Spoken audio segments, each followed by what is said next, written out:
as I said, since what the House has done and will still do will completely do away with NGOs, that is as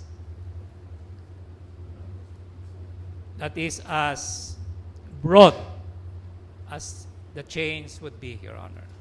Okay, now, let us now proceed to the presidential pork barrel, particularly the Malampaya funds. Now, the point of contention here is the clause in Section 8 of PD 910, which states, for such other purposes as may be hereafter directed by the President. Now, in your comment, you argued that this clause is constitutional since such phrase is limited only to energy resource development and exploitation programs and projects of the government under the principle of, I use them, generis. Now, petitioners point out that DBM Secretary Butch Abad publicly declared that Malampaya funds were released to the PNP, the Department of Agriculture, the National Housing Authority, and the Department of Agrarian Reform. Now, under these circumstances, could you still say that the Malampaya funds were exclusively used to fund energy resource development and exploitation programs? Don't these circumstances show how the executive department construed the phrase for such other purposes to refer to purposes outside energy resource development and exploitation? Can I have permission to look at my notes, Your Honor? Yes, Counsel.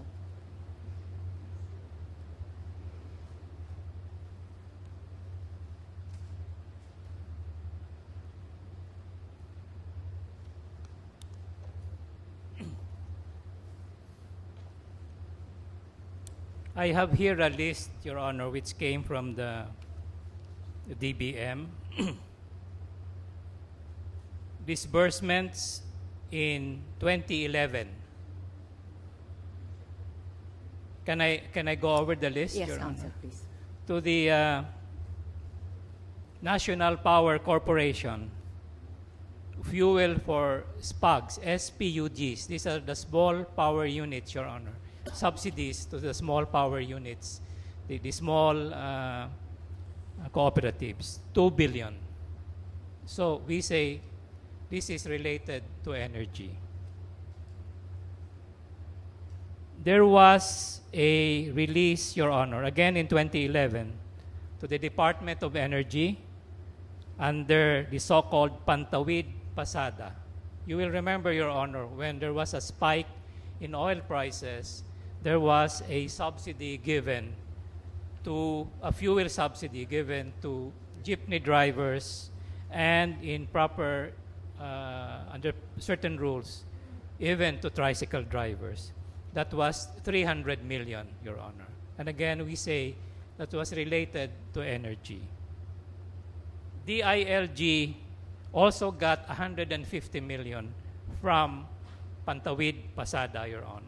Essentially, DILG was the implementing arm, I understand, for the tricycle drivers. There was a release to the Department of National Defense, Your Honor, 423 million for the acquisition of one Hamilton-class cutter. This is a Coast Guard and Navy vessel.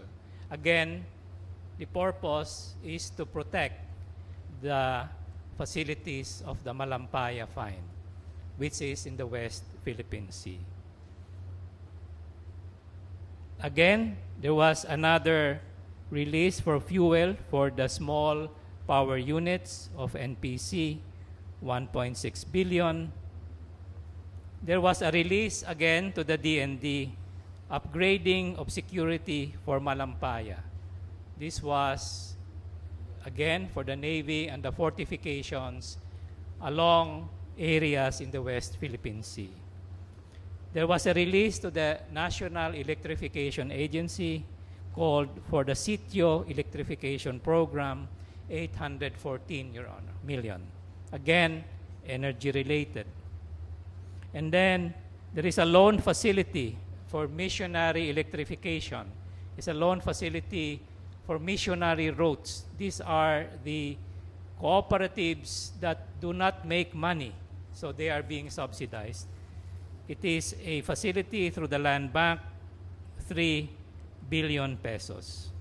In 2012, Your Honor, again, national electrification for sitio electrification, 1 billion, and to the national defense, another vessel, a weather high endurance vessel for the Philippine Coast Guard, 880 million. So, Your Honor, for 2011 and 2012, these were all the disbursements, and they are related to energy, exploration, or securing the site of the Malampaya find, Your Honor. Okay. In short, this administration has not released any portion of the Malampaya funds for any other purpose other than energy resource development. That is correct, Your Honor.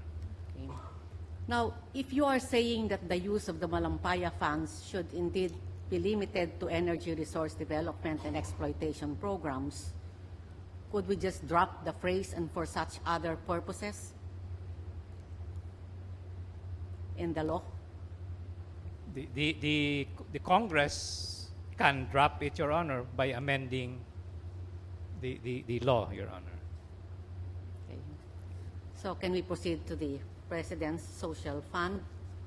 The first paragraph of Section 12, or the PAGCOR Charter, makes a specific enumeration of projects to be funded out of the President's Social Fund.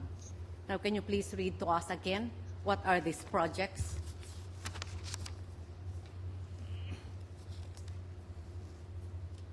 Your Honor, the application of the President's Social Fund, at least during the term of the present administration, was limited to special financial assistance to dependents and members of the AFP and the PNP who were killed or wounded in military and police No, operations. Counsel, I'm referring to the PAGCOR Charter. Can you please read the enumerations for infrastructure and social-civic projects? It reads, Your Honor, and in fact, it is page 25. It is page 25 of the evidence packet that we gave the court.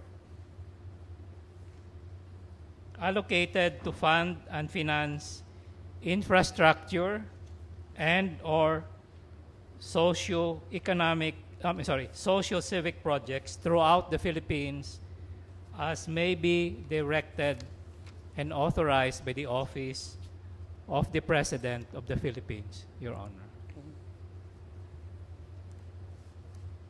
And these are the flood control, sewerage and sewage, nutritional control. No, Your Honor. The flood control, sewerage and sewage, nutritional control, if you note, Your Honor, these are limited to projects within Metro Manila. But the second paragraph says, in addition to the above priority infrastructure and socio-civic projects within Metro Manila, specifically enumerated above, there is a provision allowing the Office of the President to appropriate and allocate for infrastructure and socio-civic projects, Your Honor. Does this mean that the President is allowed to designate any other socio-civic or infrastructure project outside of the specific enumeration in the law? Yes, Your Honor. Our position is that the President is allowed to appropriate and allocate for infrastructure and socio-civic. And socio-civic is a broad definition, Your Honor. And that is why, for example, our position is to give aid to the widows or the children of military or police officials killed in action is a socio-civic project, Your Honor. What is not a socio-civic project?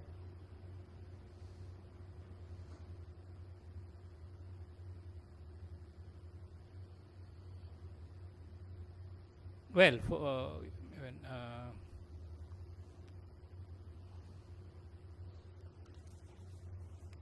for I find it difficult to, with all respect, to give an example, Your Honor, offhand. But maybe when we go to the memorandum.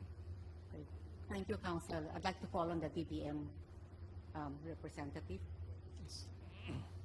Attorney Rowena Candice Ruiz, Your Honor, the Chief Legal of the DBM.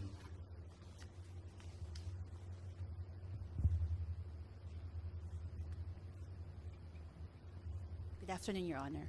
Okay, good afternoon. I'd like you to give a walkthrough of the budgetary process. Your So Honor, that the begin. court will completely